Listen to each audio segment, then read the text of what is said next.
Hi everyone. In today's show, we're going to talk about how to calculate home values or property values and whether or not it's a good deal to buy it. Coming up. Hi everyone, this is Ernesto from AttaBoyCowBoy, and on this channel, we're going to teach you investment tips to help you preserve your wealth and grow it faster.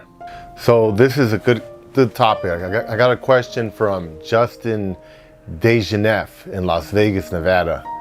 And his question was, how do I value a property? He's looking for a house. He wants to figure out what the real value is. That's an excellent question because there's lots of resources. The most obvious one that most people use are the online valuation tools like Redfin, Realtor.com, Zillow. And for those of you that have used them, the number one thing that's going to stand out to you is how inaccurate they are. That's because they're programs that take averages for properties over the course of a few months that sell in your neighborhood. So let's say I'm in Los Angeles. A house could have sold in summer, which is a high season, at the end of summer, let's say. And let's just say it sold for $400,000. And another house sells like later on in the year, like towards like October, November, December, when people aren't buying as much because they're planning for Christmas and the holidays. They're saving up. So those prices are actually gonna be a lot lower than what you could have gotten in the summer. So that's gonna factor into the price you're gonna get on those websites. It's gonna actually skew them in favor of a buyer. So if you're someone that's trying to buy, the worst time to buy is in spring or summer, because that's when people are trying to move their families without interrupting the kids' schools. So if you don't have kids or you're trying to maximize your buying potential, buy in the fall. That's actually the best time to buy. There's less competition. The prices are going to be skewed in your favor. It's kind of like a hack for these algorithms. The second way you can value properties is doing comps, they call them, or comparative analysis. You go online, you go on the MLS.com, you go on the newspaper, again, Zillow, Redfin, any of these real estate sites that are online, and look at the prices of the properties in your area and do a comparative analysis. In this example, we'll say you're looking for a 2-bedroom house and look at what the prices are going for. Get like 10 houses that are for sale in the neighborhood that you want. And let's say they range from 300 to 500,000 and the average is about 400,000. So that gives you an idea of what the prices are going for in your neighborhood. So if you see a house that's like for 550, it's a 2-bedroom, you know it's a little bit too high because it's outside of the norm. If you see something that's 250, that's way low. That's a good deal. So you might want to look into why it's so cheap. You know, does it have a roof on it or what the deal is, right? So now your third option is going to be hiring a professional appraiser. Now that can be costly, but it can be money well spent. If you're looking to buy a property, spending $500 or $1,000 or whatever for the appraisal might not be that much money if it saves you a lot of money in the long run, right? The only thing is that in my opinion, I haven't gotten very many appraisals that are accurate because again, they work kind of like those websites. They take in averages of past sales. So I was looking at a property and it was listing at $450, all right? That property was listed in September. It took into account all the hot summer sales, all right? Now no one was buying in September anymore. Prices were dropping. So that property was actually worth around $375 to $400 based on what I calculated looking on the properties for sale. Because people were listing their houses at $450, the 2 bedrooms, and they weren't actually able to sell them. So they start reducing the price down. So the appraiser was appraising at $450, but it really wasn't worth that because they're using old data. Now the appraisers are definitely better than the computers because they can look at subjective issues like how close you are to transportation, the view, trees, stuff like that. The problem with programs and algorithms and robots is that they look at them black and white. Is this a 2-bedroom, 3-bedroom, 4-bedroom? And we all know that they're not all the same. They look totally different. So that it does make a difference, but still they use a program, and they do use some of their insight, but it's not enough to really make up for the changes in the market. Okay, so now I'm going to show you some of the strategies I use to survey properties and see if they're a good investment for myself or for a client. Okay, so the first strategy is I calculate the price per square foot in that area. So let's say I'm looking in a neighborhood like Whittier, California, and I'll get all the 2 bedrooms in the area, and some of them might be 400,000, some might be 300,000, some might be 250,000. I'll calculate them all out and I'll take the average. But obviously that's not that easy because there's a lot of other variables, like how many square feet the lot is, how many square feet the property is, and all that kind of stuff, right? So let's say the property's 300,000 and it's 1,000 square feet. I'll just divide the property value by the square footage. So that'll tell me that this property is selling for $300 per square foot, livable space, not the lot space. So you can do the same thing with the lot space. So you could say, okay, the house is 1,000 square feet. It's 300,000, so that's $300 per square foot. But the lot is 2,000 square feet in total. So it means it has another 1,000 square feet for the backyard. So that's telling you that the square footage for the land is actually $150 per square foot. So that gives me kind of an idea of what the land and the structure is going for in that area. So now I'll get 4 or 5 or even 10. It doesn't matter how many properties I get there, but try to get several so you have a better estimate. I'll take the averages. I'll say this one's 350, this one's 400, this one's 250, and I'll take the average. Let's say I get 3 of them, get those 4 numbers, divide them by 4. I get $300,000, let's say. So that gives me an idea. So now I start looking at the actual properties and I start calculating them based on those 2 parameters. I look at the price per square foot for the structure, the price per square foot for the lot. And that tells me whether or not I'm getting a good deal. Because if I see that the average is, let's say, $300 per square foot for the structure, and I see some that are $250, then that's a good buy. But then I have to figure out how much it's going to cost to fix it, if it has any liens, if there's any other issues going on with it. I also want to figure out that price per square foot for the lot, because sometimes you get a building that's right at the average, but it might have this huge lot, and it might come out to $100 a square foot instead of $150 or $50 a square foot. And you're like, wow, I got this huge lot, and that gives you a lot of potential, like to build on in the future, or even just like to have big parties and stuff. Everybody wants a big yard, so that has a definite value. You definitely want to take that into consideration. Now, another thing you want to think about is what you're going to use the property for. Now, that makes a big difference. Is this going to be a rental property? Is this going to be a short-term rental property to use like for VRBO or Airbnb or something like that? Or is this going to be a property you're just going to flip? You're going to fix it and sell it. That makes a big difference, because if you're gonna keep it for yourself, then obviously you're willing to spend a little more to buy it and to fix it up, because you're gonna live there, right? Now, if you're gonna flip it, you want to make sure that you can fix it inexpensively and flip it and still be able to get some profit. So if that property is coming in at $250 per square foot and they're selling for about $350 a square foot, and you're estimating that that house is going to cost you about $50,000 to fix, that means it's going to cost you about $300 a square foot, right? After you calculate the cost of fixing it. So you figure you have about $50 a square foot to kind of wiggle around and make some profit to sell it. So that's something you want to keep in consideration. Now, it could be a property that's selling for $350 a square foot, and that's pretty much market rate.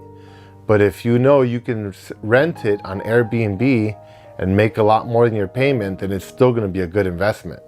So that's something to keep in mind. Figure out what exactly you're going to use a property for. Now, another thing you want to look at are some of the amenities of the property. So I talked about the valuation tools, which are like robots that appraised properties. Then I talked about the appraisers, okay? So I'm gonna give you some examples. I saw an appraisal recently, and this house has an awesome view of downtown LA. And the appraisal said it appraised the view at $10,000 extra for the view, right? So the house was selling for $500. But I saw that when it actually sold, the people bid the price up and they paid $650 for it. That's 30% over, because the people in reality valued that view a lot more than $10,000. They actually valued it at $150,000. So you want to take all these sort of things into consideration. Trees are huge, especially like in Los Angeles. A tree has an approximate value of about $10,000 extra for full grown tree on a property. If you live close to a gym, gyms will value your house about $5,000 more. If you have something like a basketball court, a tennis court, it can bring in about another $50,000. But again, that's going to depend on what neighborhood you live in and the demand for those amenities. I know when I bought a house down in South Central, my neighbors didn't like trees.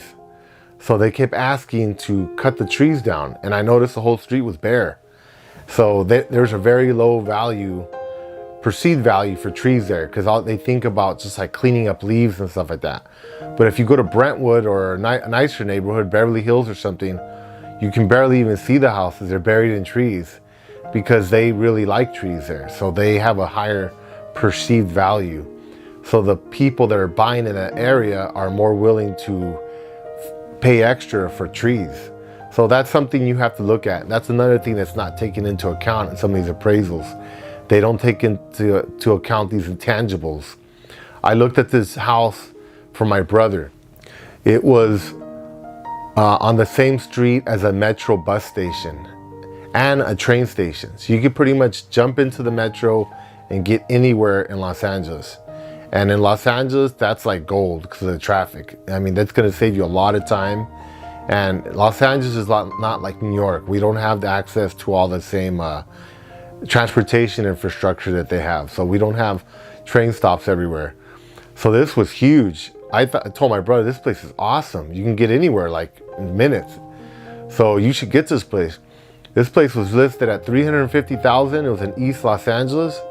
And he started trying to buy it, and wow, the place, people were bidding it up, and they ended up paying over $550 for it, like $200,000 more, because it was by the train station. And the appraiser only valued that location by an extra $20,000, but it was worth actually $200,000 extra. So you really have to look at the intangibles of what that neighborhood is offering. Another thing is macroeconomics. So macroeconomics is small scale economics, like neighborhoods, like streets. I know like in Silver Lake, Echo Park, Elysian Park, these areas, one block to the next makes a huge difference because the neighborhoods are being gentrified. So it can make a huge difference. It could be a street full of gang members, or it could be a street full of like, what do they call them, hipsters. People like, you know, the music and art and all that kind of stuff that are fixing up the houses, putting a lot of sweat equity in, putting gardening in, painting their house, putting solar panels, doing all these great things to increase your property values. And when you drive down that street, other people are going to say, hey, I like this street. I want to live here. Guess what? Your house is going to be worth an extra 100 grand more, or 200 grand more, versus the street over that's full of graffiti and it has broken down cars parked in front. So it really makes a big difference. So another thing I do is you can drive to that street, that neighborhood. I recommend going at night, especially like Saturday nights, because that tells me like what type of people live there. If it's a nice neighborhood, it's going to be quiet all the time. But if it's a rowdy neighborhood and there's gang members or any of that kind of stuff, you're going to see them out at night drinking 40s and doing whatever they do out in the street there. It's probably not somewhere you want to live or you want to try to rent, because it's not going to be an easy property to keep rented if there's a lot of like riffraff in the neighborhood. So you want to go by and check these properties out at night. Don't go by statistics or robots. Do your own research. The other thing is, let's say you're buying a 2-bedroom and you're going to rent it. Well, look at Craigslist and some of these other ads where people are renting, and see what the going rate is for those 2-bedroom houses in that neighborhood. Those are really good. Those really help you evaluate properties well, because if you're looking at a $1,500 payment, let's say you're buying a $300,000 house that's 1,000 square feet, and your payment's going to come out to $1,500. Well, go look on Craigslist, and if you're seeing the 2 bedrooms are going for $2,000, then that's going to tell you, hey, I can make $500 right off the bat every month. That's $6,000 a year. That's a good investment. I'm going to buy this property. But if you look on Craigslist and that same place is renting for $1,000, then you know you're going to be in the hole in $500 a month. And that might be okay, because you're not always going to buy properties that are cash flowing right off the bat, okay? But you have to look at least knowing what's coming ahead of you, so you can budget for it. So you can say, hey, you know what? I can plan for this. I have an extra $6,000 for the year to spare. And this neighborhood is gentrifying really fast. And 2 blocks over, they're renting for $2,000 instead of $1,000. So that tells you, hey, you know what? People are going to come to that block and they're going to want to spill over. So you're going to be at $2,000 rent pretty soon anyway. So it's a good investment. It's actually good to get in right on the edges of those neighborhoods, because they start spilling over and they spread. I've seen it spread in all sorts of different neighborhoods, and you end up on the edge of a wave. It really helps you out. My mom used to be a real estate agent, and she used to say, hey, you never want to buy the best house in the worst neighborhood. You're better off buying the smallest or the most rundown house in the best neighborhood. And she was absolutely right. She was right, because the better neighborhood, you're going to have more potential for appreciation of the property, and for rents, and for keeping it filled with tenants. You're not going to have as much turnover. You're not going to have as many issues.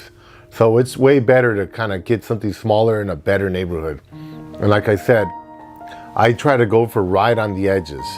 So look at the map, and if you see a neighborhood like Hollywood and it's just blowing up, the prices are going like crazy, obviously you don't want to go right in the middle in the Hollywood Hills. That's going to be the multi-million-dollar properties.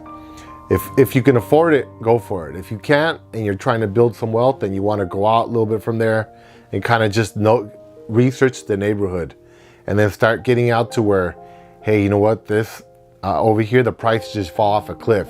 You're gonna find that in every neighborhood. Every neighborhood I've been to, there's streets and there's areas where people say, oh no, I don't go there at night, or oh no, that place is dangerous, or whatever. Okay, maybe you want to avoid that, but come in a few blocks from there, and that's gonna be your sweet spot right there. That's where you want to buy. That's where you're gonna have the most potential to get the highest return on your investment. So that's the way you want to value properties. You're going to have to do a lot of the work on your own, so that you're not exposed to this subjective work that's done by computers, okay? Thank you very much for listening, and if you haven't subscribed, please do, and please comment and let me know what types of videos you'd like to know so I can produce more. Thank you.